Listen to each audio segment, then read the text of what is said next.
gabung mau nyampe kapan ya di jalan nggak ada ujungnya.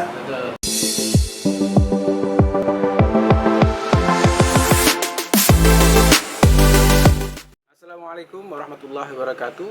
Selamat berjumpa kembali netizen ya, dengan klinik kita, klinik hukum santri. Kali ini kita akan melakukan aktivitas berbagi. Aktivitas berbagi ini adalah merupakan salah satu bagian dari channel kita, yaitu pengacara santri berbagi. Insya Allah, kalau Allah mengizinkan, hari ini kita akan mengunjungi sebuah pesantren yang cukup unik di Ciputat. Nanti kita akan lebih tahu dan lebih dalam di sana ketika kita melakukan wawancara kepada pengasuhnya. Nah, kita di sana akan melakukan aktivitas berbagi. Ya, jadi kita bisa karena memang aktivitas berbagi ini kita harapkan bisa menjadi inspirasi bagi teman-teman netizen sekalian, masyarakat untuk selalu berbagi, menyalurkan infak, menyalurkan sedekah kepada tempat-tempat yang tepat. Marilah kita tengok kanan kiri kita, tetangga kita, lembaga-lembaga yang sekitar kita yang memang sangat membutuhkan, dan kita salurkan sedekah kita, infak kita kepada mereka yang memang benar-benar membutuhkan. Hari ini kita akan ke sana melihat bagaimana aktivitas mereka sehari-hari, dan kemudian kita menyalurkan donasi kita kepada mereka. Semoga ini menjadi inspirasi teman-teman netizen sekalian. Mari kita jalan. Assalamualaikum warahmatullahi wabarakatuh.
Assalamualaikum warahmatullahi wabarakatuh. Selamat sore netizen. Selamat berjumpa kembali dengan klinik hukum santri. Alhamdulillahirabbil alamin. Setelah kita menempuh kira-kira 1 jam perjalanan dari rumah tadi di Bukit Tolfi Cimanggis Depok, kita sampai di tujuan kita.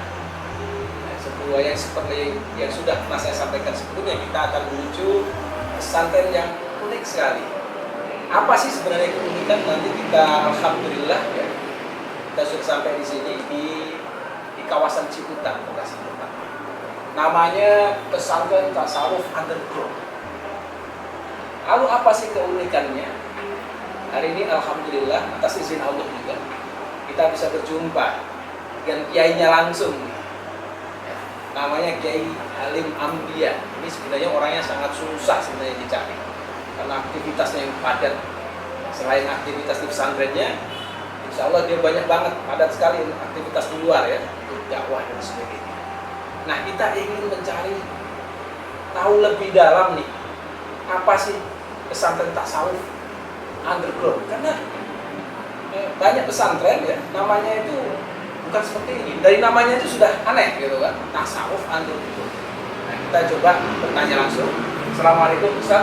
Waalaikumsalam. terima kasih atas kesempatannya bisa berjumpa sama Pak Yai, Pak Ustadz.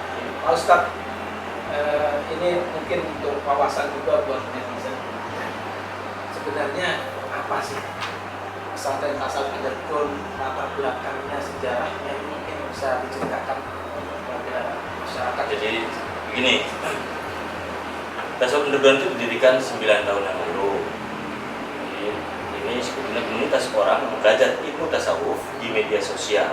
Saya memposting kalimat-kalimat hikmah dari Imam Ghazali, dari misalnya kita Ihya Ulumuddin, atau mungkin dari Syekh Watailah Al-Hikam, lalu dari Syekh Nawawi Al-Bantani, misalnya postingan tentang Soil Ibad. Lambat laun, orang yang ingin belajar tasawuf melalui media sosial itu semakin banyak. Mereka mencintai dunia tasawuf, ingin memperdalam agama, aspek batin atau syariah. Akhirnya saya bikin kajian di rumah saya, lalu bikin dari kafe ke kafe. Mengapa disebut underground? Karena secara diam-diam, sembunyi-sembunyi belajar tentang tasawuf. Lambat laun kemudian, sejak 5 tahun yang lalu, saya mulai merambah dakwah kepada anak-anak punk dan jalanan, intinya kaum marginal. Karena selama ini tidak ada yang merangkul. Anak-anak tatuan, tato, nongkrong di jalan, kena narkoba, psikotropika. Nah, begitu saya dekati, ternyata memang tidak ada kendala. Kok bisa Ustadz? Maaf ya, saya potong. Kok bisa Ustadz yang pertama sebelumnya kan nggak masuk ke dunia. Ini kan dunia yang saya lihat itu dunia keras lah. Dia berada di jalanan yang hari sekarang Ustadz itu. Kok bisa merangkul itu? Gimana ini tiap Itu sebenarnya jurus santri. Jadi kan sampai juga pesantren dulu ya. Jadi gini, waktu itu saya lagi nyari tempat untuk bikin pengajian di kafe. Itu nongkrong di jalan, saya ngeliat anak pang, saya lagi ngopi. Saya mengenalkan diri. Waktu itu saya masih mengajar di UIN, saya mengajar di Tarbiyah. Saya kenalkan diri kepada mereka bahwa saya dosen UIN, saya editor buku di Mizan. Langsung saat itu begitu saya boleh nggak saya ngopi sih, saya bilang gitu. Mereka mempersilahkan tapi sambil mencari kopi, tapi saya langsung serobot begitu dipersilakan silakan. Saya serobot satu cangkir itu yang lagi berlima dia pakai untuk minum, saya serobot, saya minum. Terus kemudian setelah saya meletakkan itu, langsung dia manggil Ustaz. Pak Ustaz, boleh nggak saya ajarin ngaji? Ajarin saya sholat. Wah, boleh banget saya bilang. Karena mungkin saya cerita bahwa saya dosen UIN, saya alumni pesantren, otomatis maka dia anggap, oh ini santri, oh ini ustaz ini, karena alumni pesantren. Begitu saya kasih tahu, udah kalau gitu ngumpul di rumah. Mereka ini kan jarang mandi, mungkin 3 hari sekali, minggu sekali, karena di jalanan susah menemukan toilet gratis. Baunya bisa bau kayak ular. Akhirnya mereka jam 9:30 malam datang ke saya, 7-10 orang datang. Mungkin saya langsung ajarin ngaji, saya traktir mandi dulu mereka. Saya dan istri saya berbantu sama anak-anak pasca saja yang mencarikan handuk, cari sabun, cari sarung yang bersih. Menyediakan sekitar 10-an yang malam itu juga. Jadi mereka datang jam 9, jam 11 baru kita mulai pengajiannya. Lalu Ustaz, motivasi kita. Nah, saya yang begini. Saya pengusaha Pak. Saya punya penerbitan dan perpustakaan. Saya ngajar. Saya pengen merambah dakwah yang jarang disentuh. Padahal itu potensial. Mereka anak-anak kita juga. Bagi saya nyentrik gitu loh. Dengan musik mereka, saya suka musik. Lalu mereka bisa nongkrong apa unik. Ini anak-anak yang tercerabut dari akar keluarga, tapi tidak ada yang merangkul. Agama tidak hadir di tengah masyarakat. Lalu begitu ternyata ini waktu saya lagi dunia, begitu pas mau sholat di rumah saya, mereka udah mandi, sudah wudhu. Saya tanya, yang bisa Al-Fatihah 1-2 orang aja. Yang selebihnya aja saya ajar istighfar. Begitu mau takbir, Ustaz, boleh nggak kita sholatnya di luar saja, di atas rumput? Boleh banget. Akhirnya kita sholat di luar. Dia beli sholat. baru salah, belum mirip saya, belum mirip. Dia nyual saya, Ustaz, kenapa ya? Kalau habis sholat itu kan salam. Gak ada yang jawab salamnya, padahal kan jawab salam wajib. Iya. Wah, bagus juga pertanyaannya. Nanti gini dulu saya bilang gitu. Habis itu ada aja. Saya lupa. Nanti mungkin karena anak-anak itu masih ada nge-fly kan. Dan nanya ke saya, Ustaz, kenapa ya? Saat kita sujud itu, kita berbisik pada bumi, tapi terdengar sampai ke langit. Pertanyaan bukan biasa ini. Jadi artinya memang ada keistimewaan sebenarnya sama orang-orang Betul. yang kelihatan itu termarginalisasi, sebenarnya Iya. dia punya pengetahuan yang lebih dalam Iya. terhadap Jadi terhadap saya susah ngajarin mereka sholat khusyuk. Iya. Karena di waktu malam itu juga saya butuh mendengar tangisan luar biasa. Mereka sholat dengan termehek-mehek. Jadi bukan saya yang hebat, tarikan energi tobat mereka yang menarik saya. Itu saya jelaskan makna. Mengapa salam itu saya bilang. Itu buat salam, buat hati Nabi Muhammad, buat malaikat, buat orang-orang yang mengisi kita. Waktu kita masuk ke dalam khusyuk, langsung ingat lagi. Ustaz, pantesan ya di belakang waktu sholat itu banyak puluhan orang yang sholat sama kita. Kita nge-fly bro.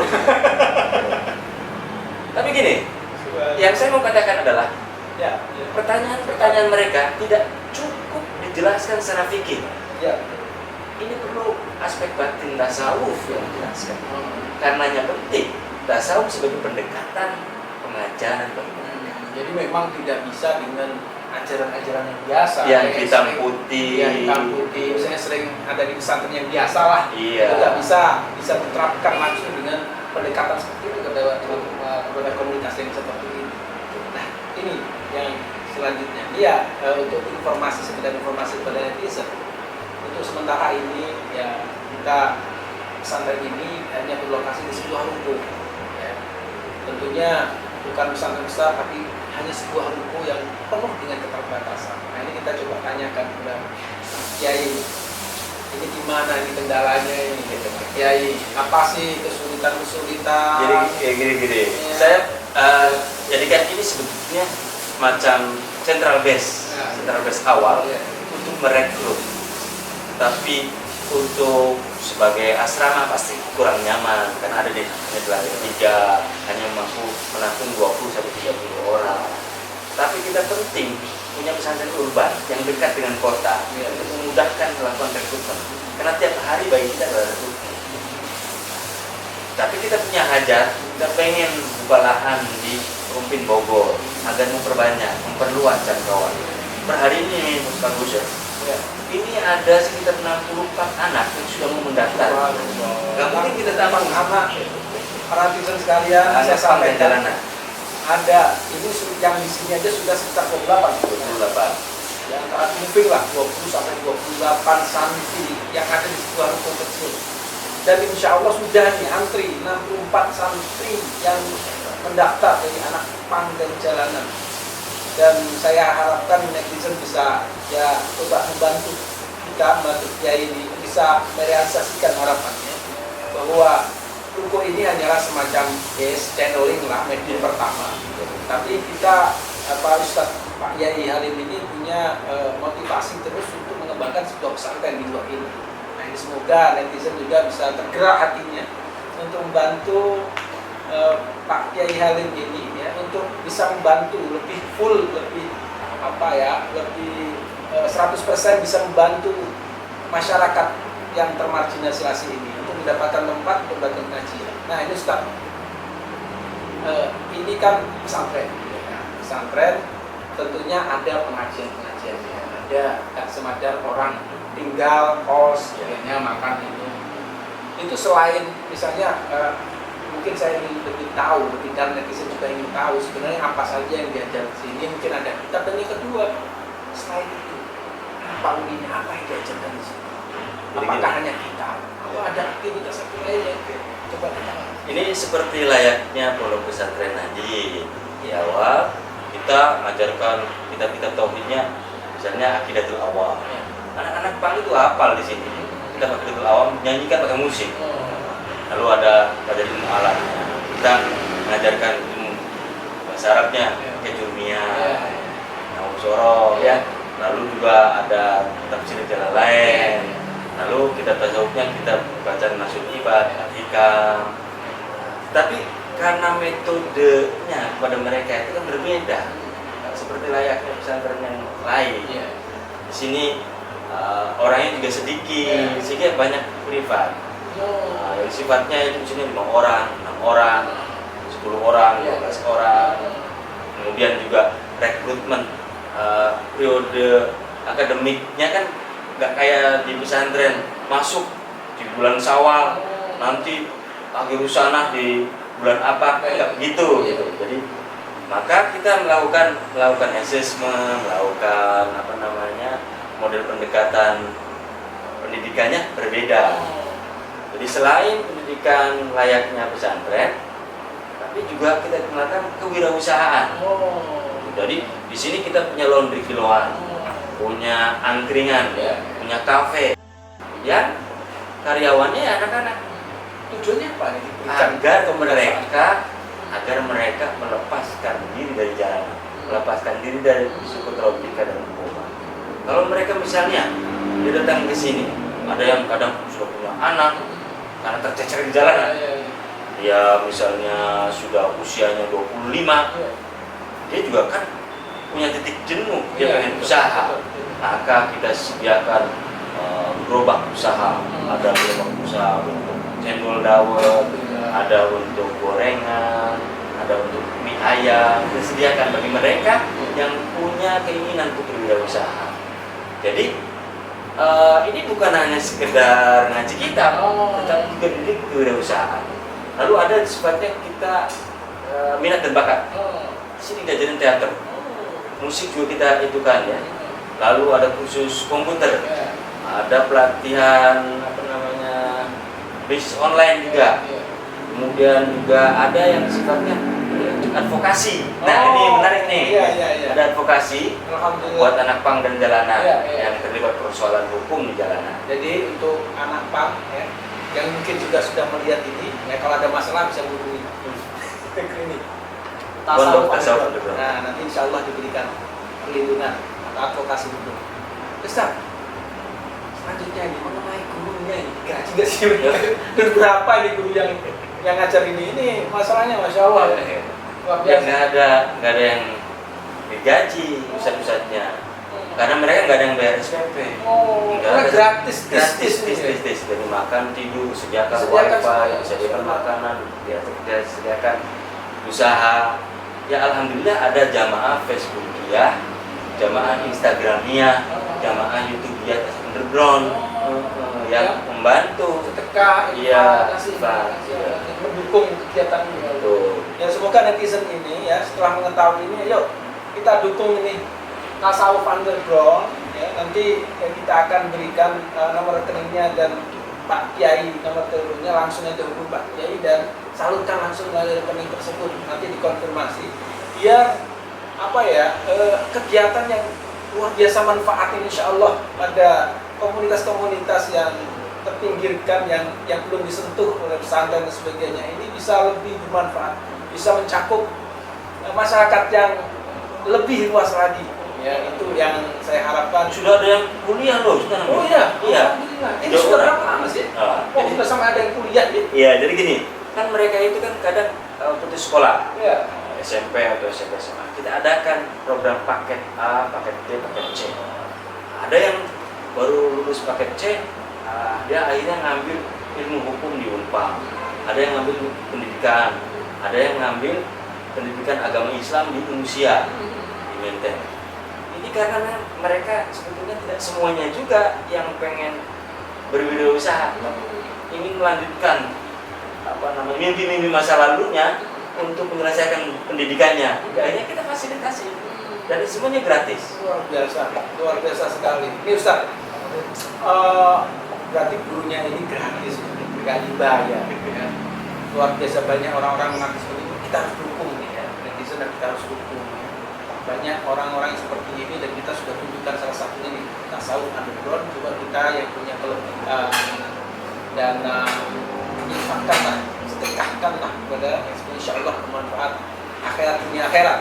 Nah, terakhir nih Ustaz, sebelum saya nanti melanjutkan untuk wawancara kepada salah satu santri Ustaz. Ini apa harapan harapan Ustaz ke depan terhadap pesantren kita? Mungkin pesan kepada netizen dan sebagainya. Silakan. Tapi Saya berharap langkah kami ini menginspirasi ke yang lain dan menjadi daya buka. Kalau inspirasi saja di pikiran, tidak melahirkan daya buka untuk melakukan gerakan saya. Kalau misalnya ada orang di Jogja, orang di Surabaya melakukan hal yang sama saya, yang ngambil 1-2 anak jalanan jadi anak asuh, mantap, itu berhasil bagi saya. Jadi nilai inspirasi itu betul-betul menjadi daya buka, menjadi gerakan yang secara nyata masyarakat bisa membantu dengan cara apa? Tidak harus membantu tasawuf underground. Betul. Jadi inspirasi, semoga jadi inspirasi yang lain, masyarakat yang punya kemampuan juga. Kalau memang tidak bisa mendonasi itu, bisa membantu yang di depannya, misalnya ada anak termarginalisasi, misalnya anak pang-pang yang lewat, bisa kemudian dibantu, silahkan ya. Atau kemudian gampangnya kalau memang tidak bisa, ya, bisa menyalurkan pesantren ini, sehingga insya Allah ini amanah dan langsung didistribusikan langsung kepada anak-anak pang ya, untuk mendidik mereka biar nanti bisa menjadi masyarakat yang lebih baik dan diterima kembali di masyarakat. Terima kasih Ustaz. Ini pendek sekali, insya Allah kita akan selalu dukung ini sebuah program yang sangat bagus. Saya secara pribadi klinik untuk santri saya jadi insya Allah mendukung penuh program ini.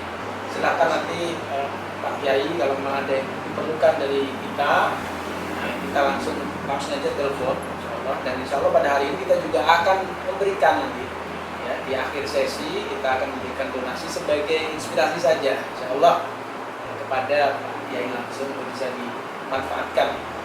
Terima kasih atas waktunya. Assalamualaikum warahmatullahi wabarakatuh. Assalamualaikum warahmatullahi wabarakatuh. Selamat sore netizen. Selamat berjumpa dengan Klinik Hukum Santri. Setelah tadi kita coba mengeksplor lebih dalam, tanya langsung sama kiainya tentang pesantren yang cukup ini, kita langsung nih kepada santrinya langsung ya. Kita mau tanya-tanya di sampingnya, bener nggak sih tadi Pak Kiai ngomong gitu. Dan ini namanya siapa? Ya, nama saya Muhammad Rifki. Ya. Kalau dibaca di jalan, di sini sekarang dipanggil Bintang. Dulu Muhammad ini, sekarang Bintang. Iya. Siapa ini?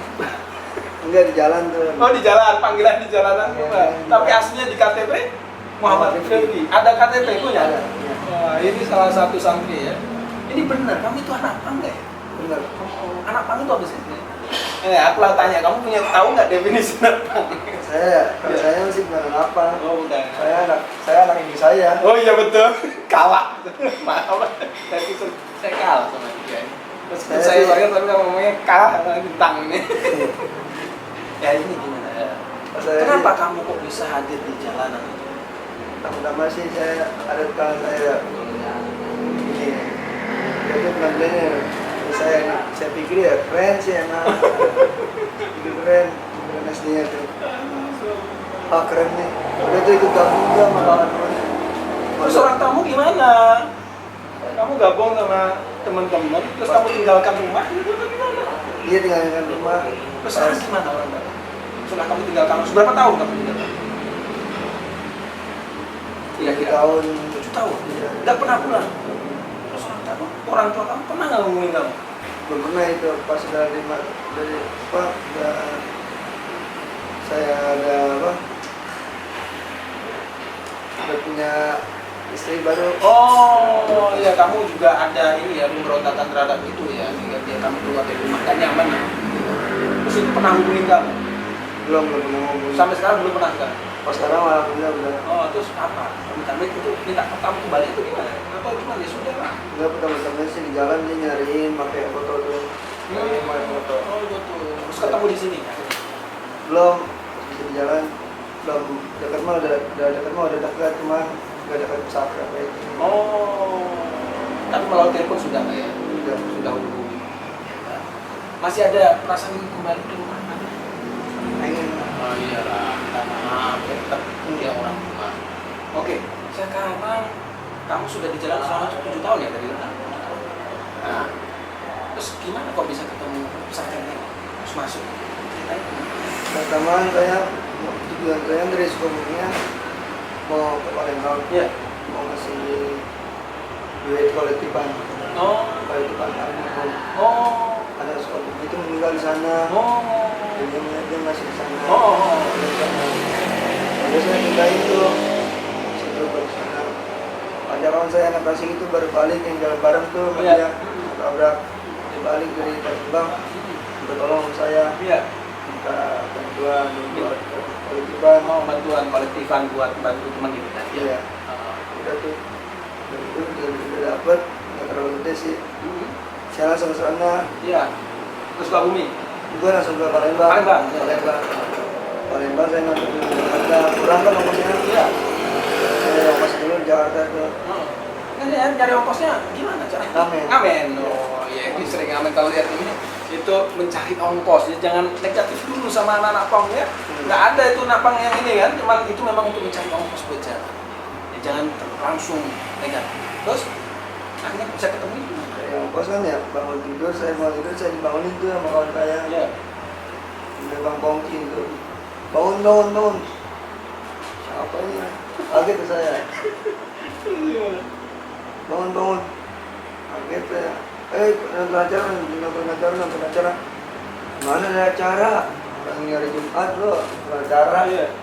Kan jarang-jarang gitu saya pernah denger gitu. Iya. Acara pangkat yang Jumat. Oh. Dan Jumat ini ada beneran di dekat banyak ramai anak-anak. Itu saya bangun, saya ikutin. Ayo kan, nonton acara kan. Hari Minggu aja perginya apa Palembangnya. Ayo kan, jam itu udah pergi. Saya ini bukan acara ini mah, Ya. pengajian ini mah. Sesuai kan. Sebenarnya awalnya ketipu kayaknya. Dipikirnya acara musik ternyata pengajian nih, kayaknya kejebak ini awalnya ya. Awalnya, ini sekarang dia udah menikmati. Gimana? Itu awalnya gitu kan? Iya. Tapi sekarang nyaman kan? Alhamdulillah nyaman. Apa yang diajarkan di sini nih? Yang kamu bisa merasakan nih? Ada perubahan apa dan apa yang diajarkan? Ya saya sih masih dari kecil ya. Kecil juga tuh dulu kalau pernah ngaji. Oh. Cuman yang ngaji mah sekedar ngaji doang. Iya. Kalau nggak dikasih duit tuh dulu tuh masih kecil tuh saya nggak pernah ngaji. Tapi berarti basic kamu sudah bisa dong ngaji Iqra itu udah bisa. Boro-boro saya nggak pernah Quran malah. Oh, dulu ngaji apa dong waktu sebelum? Masih ikro aja nggak pernah naik. Terus di sini diajarin ngaji itu. Alhamdulillah. Dan sekarang udah bisa atau sudah khatam? Belum. Belum, tapi udah ngaji. Oh, dan bisa. Oh, alhamdulillah. Udah lupa kan namanya juga lama di jalan jadinya tuh apa juga selalu tadi juga nggak ada tahu. Ngomong-ngomong, kamu masih sekolah atau gimana di sekolah kamu? Berhenti sekolah kapan? Di sekolah SD. SD kelas 5. Kelas 5 berhenti. Berhenti lama kamu keluar dari rumah itu udah berhenti sekolah. Udah berhenti. Dan sekarang tidak bisa melanjutkan. Belum Sekarang lagi. lagi melanjutkan. Sekarang Sudah pakai. Oh, pakai. Alhamdulillah.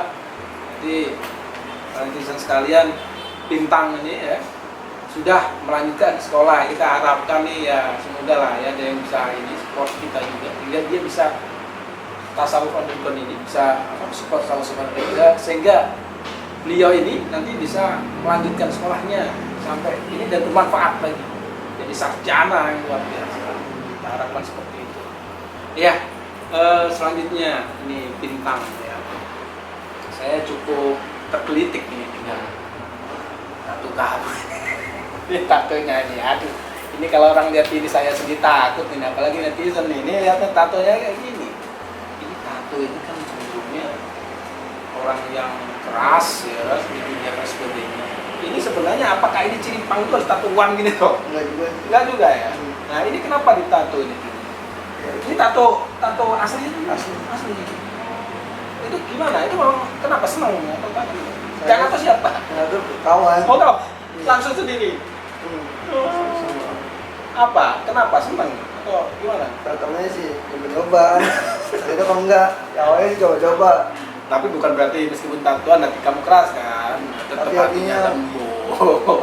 Emang nggak ditato. Hatinya nggak ditato, cuman ininya aja, kulitnya ya, insya Allah. Berarti alhamdulillah ya sudah bisa gabung sama Pak Kiai Alim, dan di sini juga sudah diajarkan hal kebaikan. Ini sudah berapa lama di sini? Sini saya udah 2 tahun sih. Sudah 2 tahun. Dan kerasan lah ya, kerasan. Rasa banget malah. Oh. Yang bikin rasa banget. Beliau tuh, saya bukan beda-bedain sama guru-guru Iya, lainnya. kesannya. Beliau tuh kayak gimana ya?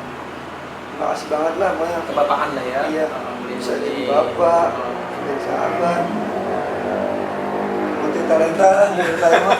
Ya itu, bisa jadi guru. Orang pintar.